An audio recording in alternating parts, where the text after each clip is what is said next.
The enemy. इस story को लिखा है पर्ल एस बक ने।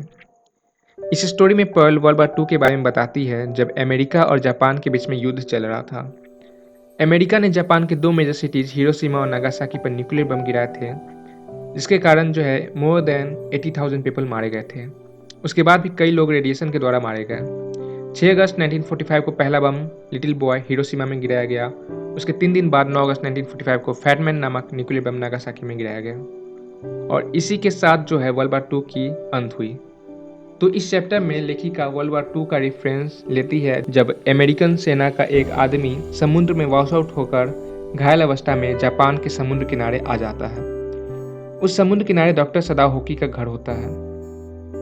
डॉक्टर उस प्रिजनर ऑफ वार को देखते हैं जो कि बहुत ही बुरी तरह से घायल होता है और डॉक्टर सदाओ इस धर्म संकट में फंस जाते हैं कि क्या एज ए डॉक्टर इसकी प्राण बचाया जाए या फिर एज ए पेट्रियट इसे आर्मी को सौंप दिया जाए, क्योंकि अगर वो आर्मी को उसे सौंप देते तो शायद आर्मी उसकी जान ले लेती और अगर वो ऐसा नहीं करते तो उन पर देशद्रोह का आरोप लग सकता था।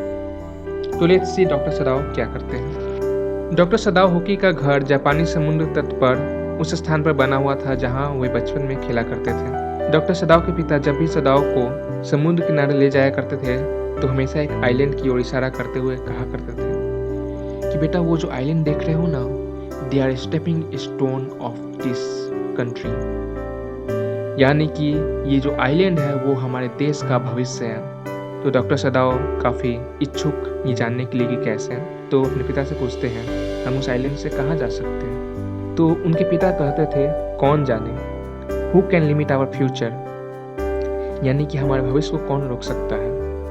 It depends on what we make it, ये उस बात पर निर्भर करता है कि हम उसका क्या बनाते हैं। डॉक्टर सदाओ अपने पिता के इकलौते पुत्र थे। डॉक्टर सदाओ के पिता कभी भी उनके साथ हंसी मजाक नहीं किया, न ही उनके साथ खेल कूद किया करते थे। सदाओ के पिता की मुख्य चिंता सदाओ की एजुकेशन को लेकर थी, इसलिए उसे 22 वर्ष की आयु में अमेरिका भेज दिया गया था ताकि वो सर्जरी और मेडिसिन के बारे में जितना हो सके सीख ले। सदाओ 30 वर्ष की आयु में वापस लौट आते हैं, यानी कि करीब 8 वर्ष बाद, लेकिन तब तक सदाओ के पिता की मृत्यु हो जाती है।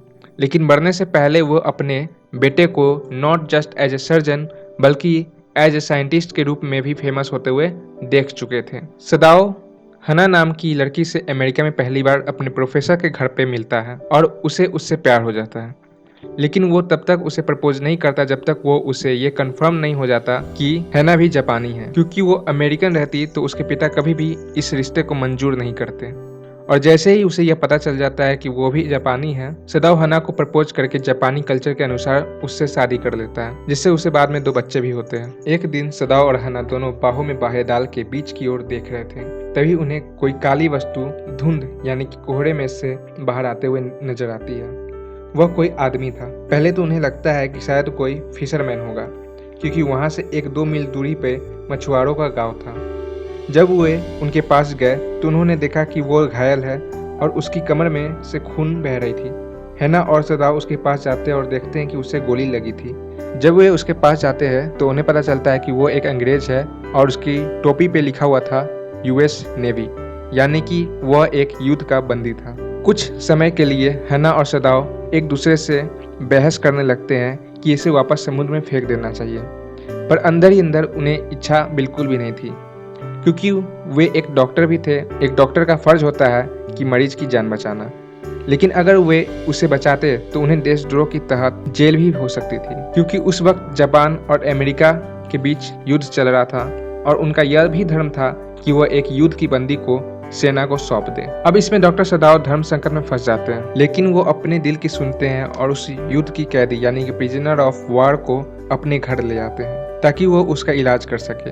लेकिन जैसे ही वो उनको घर पर लाते हैं तो डॉक्टर सदाओ के नौकरों को पता चलता है कि हमारे मालिक किसी अमेरिकन को बचा रहे हैं, तो वो लोग नाराज हो जाते हैं। कुछ समय बाद हैना कमरे में जाती है, क्योंकि उस वुंडेड आदमी को साफ करना भी था, क्योंकि उसके ऊपर समुद्र की रेत की कीचड़ लगी हुई थी। इसके लिए वो यूमी को, जो कि वहाँ की नौकरानी थी, उसे कहती है इसे नहला दो, लेकिन यूमी इनकार कर देती है और कहती है मैंने कभी किसी अंग्रेज को नहीं नहलाया और ऐसे गंदे को तो मैं कभी भी न साफ करूंगी।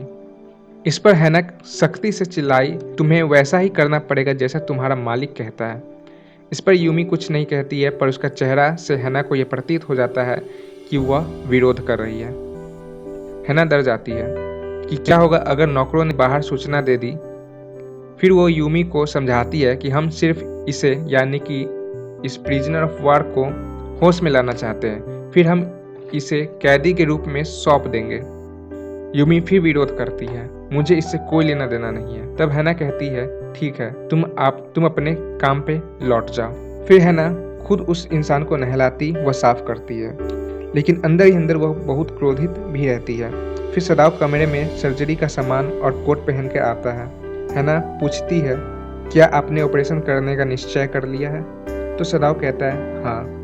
हैना भी डॉक्टर सदाव के उस ऑपरेशन में मदद करती है। डॉक्टर सदाव उस लड़के के जख्म के पास चीरा लगाते हैं और उस प्रिजनर ऑफ वार के कमर से गोली को निकाल लेते हैं। जब डॉक्टर ये सब ऑपरेशन कर रहे होते हैं तो उसका यानी कि उस प्रिजनर का खून बहुत बह रहा होता है। ये सब देखकर हैना का दम घुटने लगता है, तो डॉक्टर हैना की तरफ देखते हुए कहते हैं कि बेहोश मत हो जाना। तो हैना कुछ पल के लिए मुंह पर हाथ रखकर कमरे से बाहर चली जाती है। बाहर बगीचे में से उसकी उल्टी करने की आवाजें सुनाई देती है, लेकिन डॉक्टर सदाव अपने ऑपरेशन में लगे रहते हैं। थोड़ी देर बाद वह यंग प्रिजनर जो होश में आ चुका होता है, लेकिन वो काफी ज्यादा घबराया हुआ रहता है क्योंकि वह एक अननोन प्लेस पे रहता है। तो हैना प्यार से समझाती है कि डरो मत, खुद ही उसे भोजन परोसती है क्योंकि कोई भी नौकर कमरे में आने को तैयार नहीं था। जब ऑपरेशन के बाद तीसरे दिन सदाव आया तो उसने देखा कि युवक उठकर बैठ गया था। इससे सदाव घबरा जाता है कि कहीं कोई उसे देख न ले, इसलिए उसे नाराज होते हुए डांटते हुए कहता है कि लेट जाओ, क्या तुम मरना चाहते हो? तो प्रिजनर पूछता है, आप मेरा क्या करोगे? क्या आप मुझे पुलिस के हवाले कर दोगे? वो मुश्किल से 17 वर्ष का दिखाई दे रहा था। तो सदाव कहता है, मुझे स्वयं नहीं पता कि तुम्हारा क्या करूं। वास्तव में मुझे तुम्हें पुलिस के हवाले ही कर देना चाहिए। तुम एक युद्ध के कैदी हो। इससे वो बंदी जो है कुछ कहना चाहता है, पर सदाव उसे रोकता है और कहता है, कुछ मत कहो, मैं कुछ नहीं सुनना चाहता।